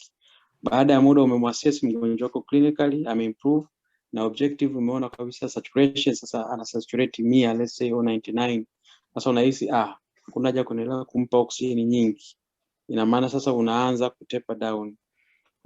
Unaweza kaanza kupunguza lita zako, kama kwenye 15 liters per minute kwenye non-rebreather. Ina maana sasa utajaribu 10 liters per minute kwenye non-rebreather. Akiweza kusustain, akiweza kumaintain, unaweza ukamchange kutoka kwenye hizo non-rebreather ukampeleka kwenye simple mask, ukashusha flow yako mpaka let's say 5 liters per minute. Umeona kabisa sasa na improve oxygen, anaendelea kumaintain saturation above normal. Unashusha tena mpaka unampeleka kwenye zile nasal plunge au nasal cannula, unashusha flow mpaka let's say 3 liters per minute. Unamuassess, unaona ameweza kumaintain. Hivyo ndo jinsi ambavyo tunavyoweza titrate oxygen down. Ukimwona amechange condition, umeshusha kwenye nasal cannula akabadilika saturation ikarudi mpaka let's say below 90, ina maana unaweza kumrudisha tena kwenye zile mask, simple mask.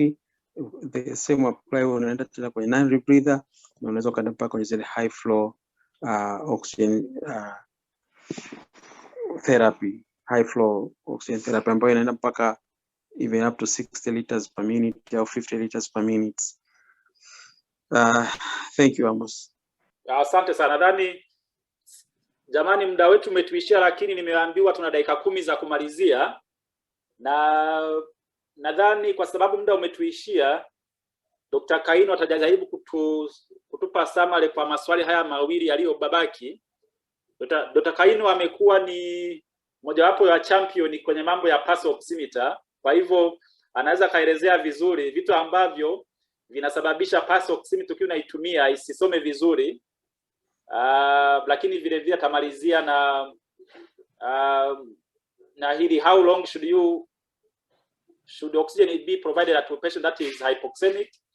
Atasummarize haya maswali mawili ya mwisho, then tutawaaga sababu muda umetuishia, lakini tuna dakika 10 tumepewa za mwisho. Asante sana. Dr. Kaino, karibu.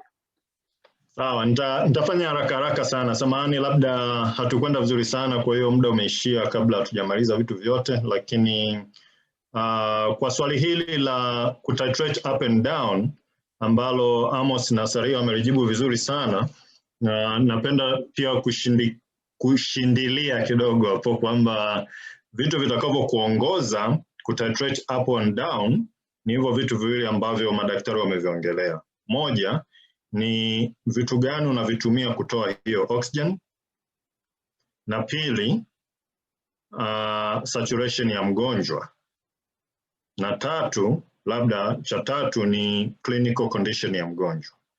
Lakini kifaa unachokitumia kutoa hiyo oxygen, kuadminister hiyo oxygen na saturation ya mgonjwa, ndivyo vitu viwili vitakavyokuongoza wewe kwamba uongeze oxygen au upunguze oxygen. Kwa mfano, kama una nasal cannula peke yake ambayo ni zile nasal prongs, kama una nasal prongs peke yake, flow yake inatakiwa iwe kuanzia 0.5 mpaka 5 liters per minute. Huwezi ukaenda zaidi ya 5 liters per minute kama unatumia nasal prongs. Inabidi ubadilishe, utumie kifaa kingine. Kwa kama mgonjwa wako yuko hypoxic na wewe huna kifaa kingine cha kutolea oxygen, utakuwa limited na hii 5 liters per minute. Sawa. Lakini kama una kifaa kingine kama hiyo face mask ina range kutoka 6 liters per minute mpaka 10 liters per minute. Kwa unaona kifaa tu kinaweza kikakuruhusu wewe uongeze oxygen au upunguze oxygen. Lakini pia saturation ya mgonjwa, kama hujafikia ile lowest target saturation ya mgonjwa, basi utatakiwa uongeze kiasi cha oxygen unachompa, huku ukifanya na mambo mengine, labda position ya mgonjwa, labda awe amekaa, labda awe labda uko kwenye ventilator au hauko kwenye ventilator na vitu vinginevyo. Kwa hiyo utatakiwa, kuna mambo mengine tutajifunza baadaye jinsi ya kuimprove saturation ya mgonjwa. Huwa sio oxygen peke yake. Haya, tukienda kwenye factors ambazo zina interfere with pulse oximetry reading, hapa tunataka kusema kwamba sio kila namba unayoiona kwenye pulse oximeter ni ya kuiamini. Nyingine zinakuwa ni error. Sasa vitu gani huwa vinasababisha error kwenye pulse oximeters?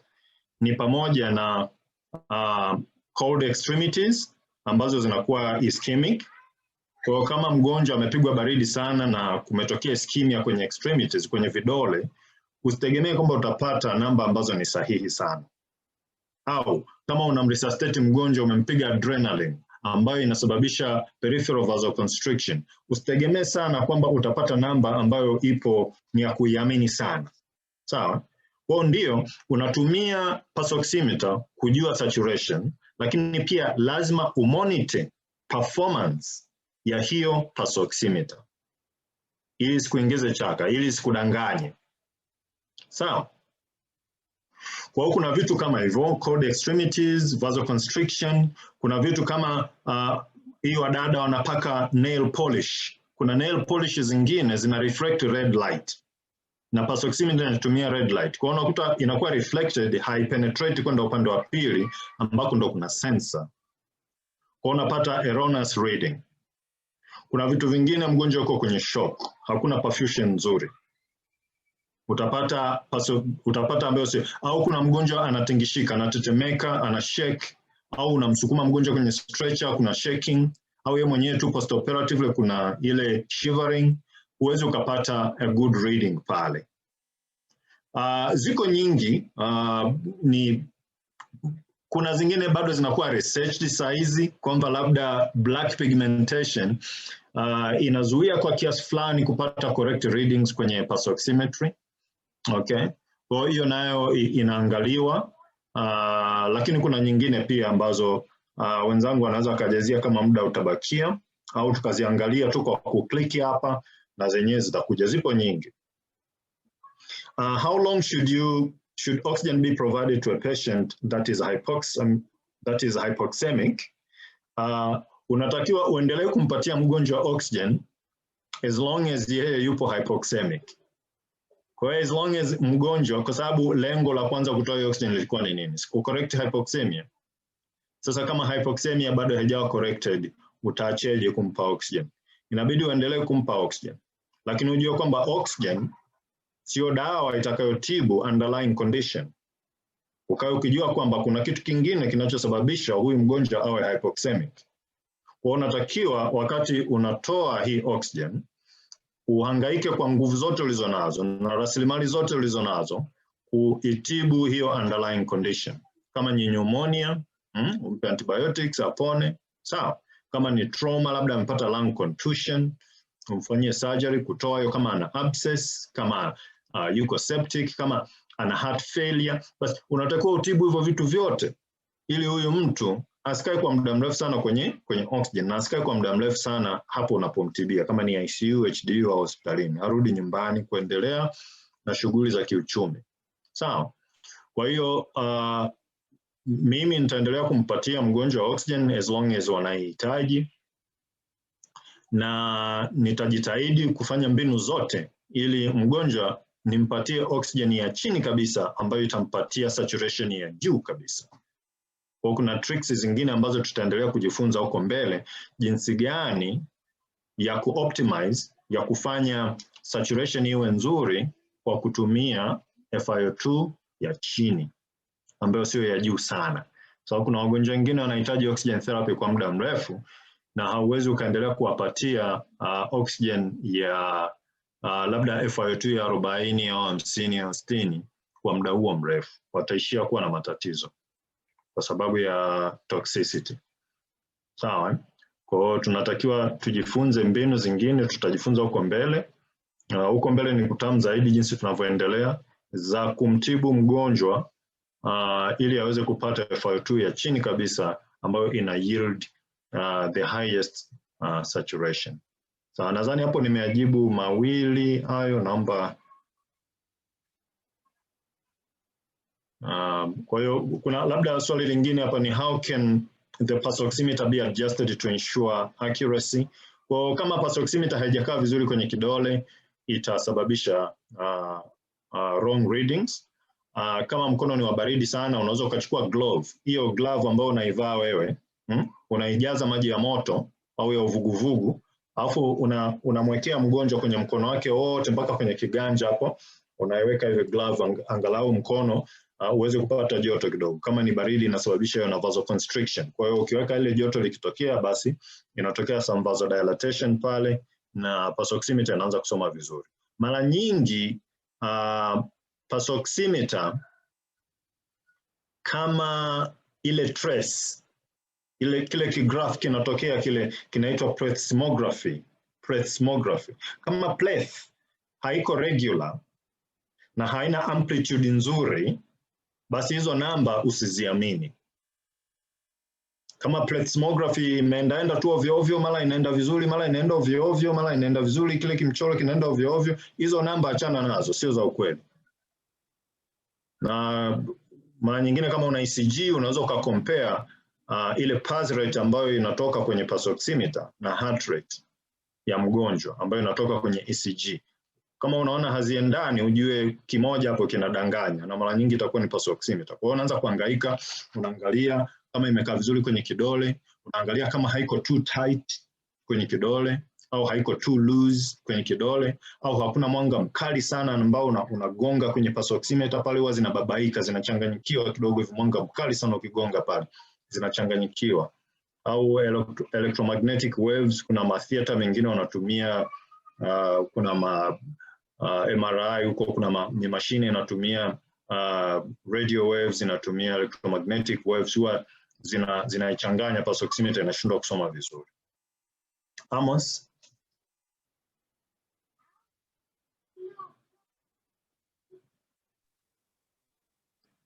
Okay, naona Dr. Amos ametoka hapa, sioni picha yake. Na Dr. Saria? Asante Dr. Amos, labda tungemsikiliza. Naona kuna huyu anaitwa Naija Pierre amenyosha mkono muda mrefu, labda tusikie nini ambacho anataka kushirikisha. Tafadhali naomba uongee.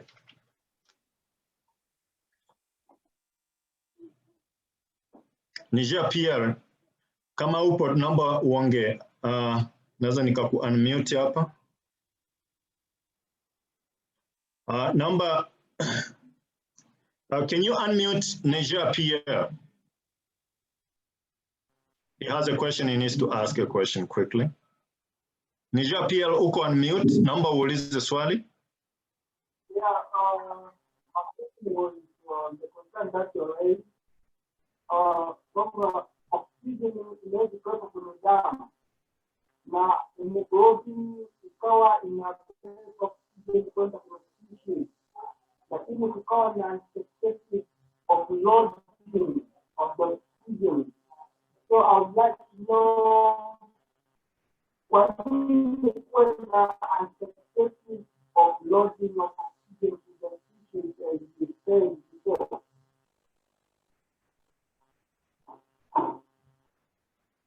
Dr. Amos au Dr. Saria au Dr.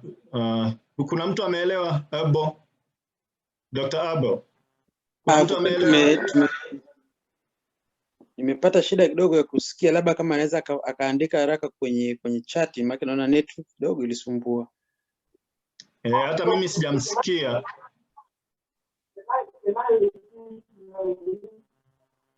Can you type it, because we cannot hear you very well? Can you type the question, please?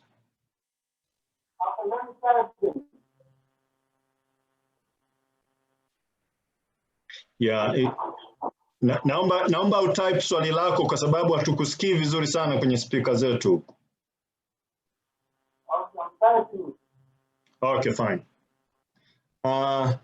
Amos ameishiwa nini, bando au namna gani? Lakini Maki ameondoka bila kuaga. Dr. Saria, kuna lolote lingine ungependa kuchangia kwenye maswali nilikuwa najibu? Hapana Dr. Kaino, nafikiri kila kitu umekieleza vizuri. Na kwa sababu ya muda nafikiri sitakuwa na zaidi la kuongeza kusema kweli. Okay, na administrator wetu ni Alana au ni nani? Could you kindly tell us if we still have some minutes, or we can say bye-bye to the participants until next time?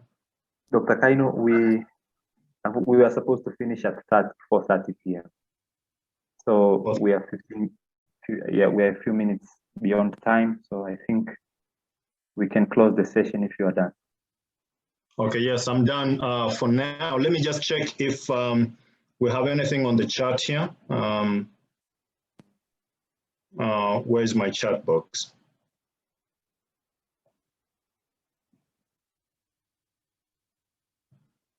So the question was, oh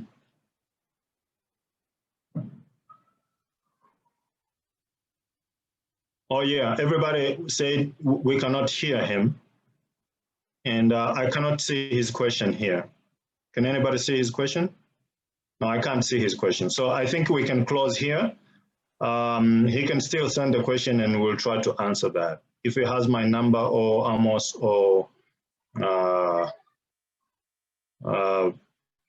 Saria or Abo, you can send the question and we'll try to answer that. Thank you and we apologize for taking too much time on this.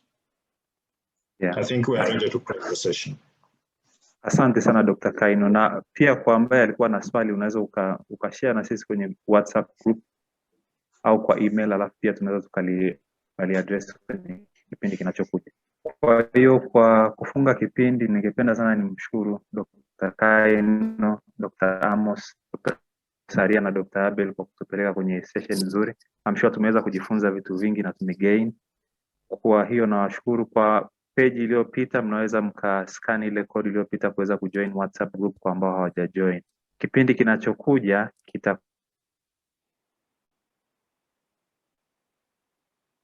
kitafanyika April 30, kitakuwa high level of care.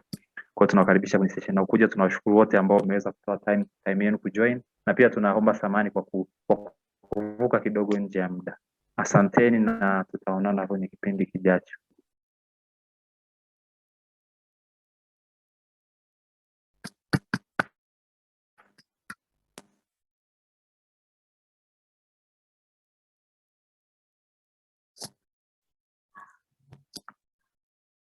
Alan, I think we are through with session wrap up, so we can close the